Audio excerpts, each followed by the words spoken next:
You're listening to the smartest guys in marketing, the best show on the planet for client businesses to learn about traffic, funnels, sales, conversions, and marketing coolness. Chris and Taylor are the founders of Traffic and Funnels, a digital marketing consultancy helping you get paid clients from cold traffic daily. Now, here are your hosts, Chris and Taylor. Okay, we got a good question. Let's talk about risk. I know you love talking about this. I know. You just got goosebumps.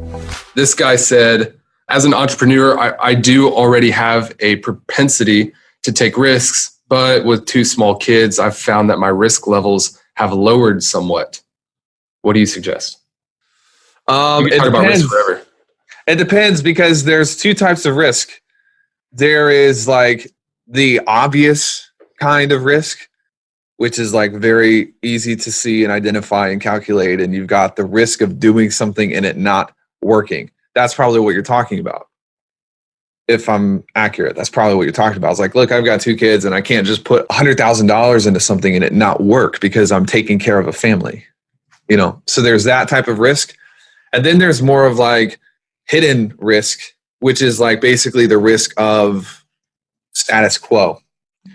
And this is where people really get messed up, is they spend all of their computing power, all of their mental bandwidth calculating the risk of doing something, and then they forget to calculate the risk of not doing something. So risk is an asset. Think of it as much as you can as an asset. There is no growth without investing some sort of risk. Okay. If you have $100,000, just bear with me for a second because this is a complicated topic, but it's one that will make you literally millions of dollars. If you have $100,000 in the bank account and you want that $100,000 to last you the rest of your life, the worst thing you could possibly do is just leave it in that account, because money uninvested gets eaten away every single day by a million different things. Contrast that with putting that $100,000, taking $20,000, putting it over here into real estate. Then take another $20,000 and you put it over there into another asset class. And then you take another $20,000 and you put it over here in a different asset class that has very, maybe low returns, but it's very safe. And then you keep the rest of that money in the account. What have you just done? You've actually built diversification into that money so that no matter what happens, a little bit's going to grow, a little bit might lose, and then you're safe with cash on hand. Okay. Are you with me so far? I am definitely with you. Okay. See what the chat is. You want to do the same thing with risk. Let's say you have the equivalent of $100,000 of risk in the bank. You never invest it. Then you're going to lose big time on all of the opportunities that you could have leveraged with that risk out into the market. Right? So we have risk inflation just like we have money inflation. Like you're losing that risk every single day. And so I think it's a balance. I think that when someone becomes so obsessed with, the obvious risks and they don't want to do anything, you got to look at your life and say, look, what's going to happen if nothing changes? What's going to happen if I just leave all this risk locked up in my bank account and I never learn and I never grow? And then you have opportunity cost, which is the gap between the two. And if you get to the end of your life and you realize that, you could have been a deca millionaire and your children could have gone to the best schools, and maybe, not to get morbid, but you can't afford the best healthcare for your family because you stayed stuck in a middle-class capacity. Man, we're talking about risk at a whole new level at this point. And the opportunity cost is the price that you paid for short-term safety. Listen to me on this. Short-term safety will compromise your long-term safety. All right, so this is not a false dichotomy. It's a real dichotomy. I have a really good friend out in Memphis, and for 3 years, I tried to convince him to go out on his own and start his own business. He's like, it's too risky. I've got a kid. Once you have a kid, you'll understand. Okay, whatever. You play the kid card on me.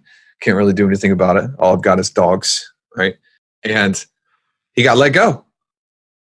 Then he's got 3 months of freak out and turmoil and crises because he made decisions built around short-term obvious risk. He didn't calculate the long-term safety. He didn't calculate that curve on what if something happens and I've got nothing else built out. You hear what I'm saying? So yeah, say that again. Short-term safety, what? Short-term safety typically is going to compromise your long-term security. So when you make investments into the long term, it's oftentimes going to feel kind of risky now. It's going to feel weird now. That's just a rule. It's a law of the universe. So I would say to the person asking this question, you got 2 kids. It's amazing. Congrats.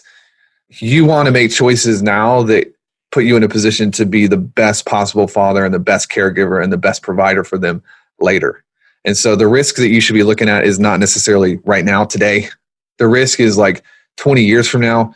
Like, are you going to be the leader that they learn from? You're going to be some washed up, middle earner who can't really take care of your family. And if you make decisions right now that are devoid of any risk, you're never going to grow to be what your potential requires.